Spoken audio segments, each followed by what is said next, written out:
Good evening, dear educators. I'm happy to be here to share on boosting safety compliance in schools. Thank you, Eben, for inviting me. If you're ready, give me your best emoji. So school has resumed in this new era of masks and social distancing. How well are you doing with ensuring your stakeholders, parents, teachers, students and other staff, are complying with safety precautions? There's a popular quote that you can't manage what you do not measure. This is the idea behind safety assurance, one of the components of the safety management system. There are 4 parts of the safety management system, but this topic is focused on one part, safety assurance. There are 2 types of monitoring. 1. Proactive monitoring. This is the one we encourage you to do. Here, no accident has happened yet, but safety tools are used to nip potential accidents in the bud.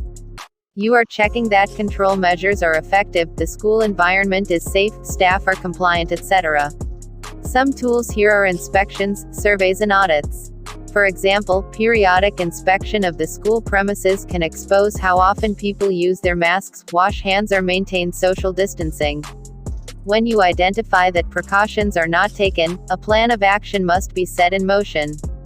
Time is crucial. 2. Reactive monitoring. In this case, an accident or incident has occurred and you are extracting information to prevent a reoccurrence. It is about plugging the loopholes that have been exposed. This can be achieved through accident and incident investigation.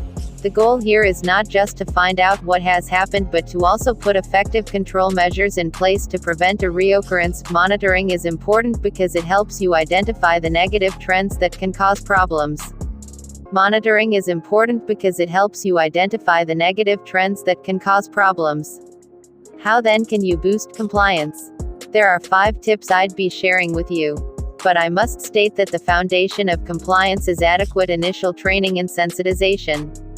People need to be educated first before other steps are layered on that training.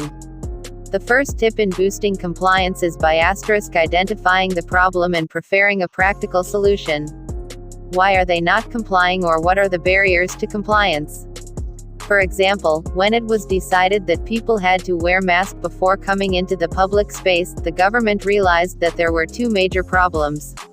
They were insufficient quantity of surgical masks for medical personnel and the cost of purchasing a mask.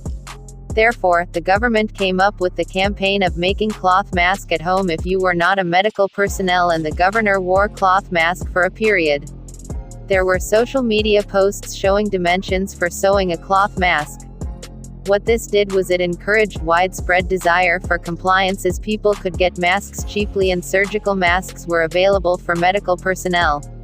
The second tip is reinforcement of safety messaging. You cannot just say it once and go. You must keep using creative methods to remind people to comply. This is why you have posters at the entrance of school buildings saying, "No mask, no entry." This is why we still keep hearing radio jingles and reminders on TV. But for the school environment, you need to leverage engaging activities so that you can get the students committed to the process. You can do this through creative competitions like oratory contests, animation competition, poem or spoken word performances or games. Very recently, 9 Kids and I created an online safety game that prepares your children for safe resumption. It is fun, engaging and reminds them to comply with safety precautions. Check it out here, web links. The third tip is pair safety action with normal action.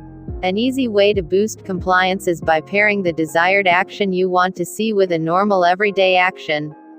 For example, you can advise your parents to pair the action of the students picking their school bags to leave home with wearing their mask. That way the child begins to associate the process of leaving the house with school bag and mask use. The fourth tip is model good behavior. We cannot run away from this. If you want people around you to do the right thing, start with yourself. If everyone from the school leader down to the teachers are doing the right thing, it will be easier to enforce compliance with the students and non-teaching staff. Fifth tip is have a system for reward and penalties. There must be consequences. We live in a part of the world where some people only do the right thing when there are consequences. So, you must have a plan for rewards and penalties which must be communicated to all stakeholders.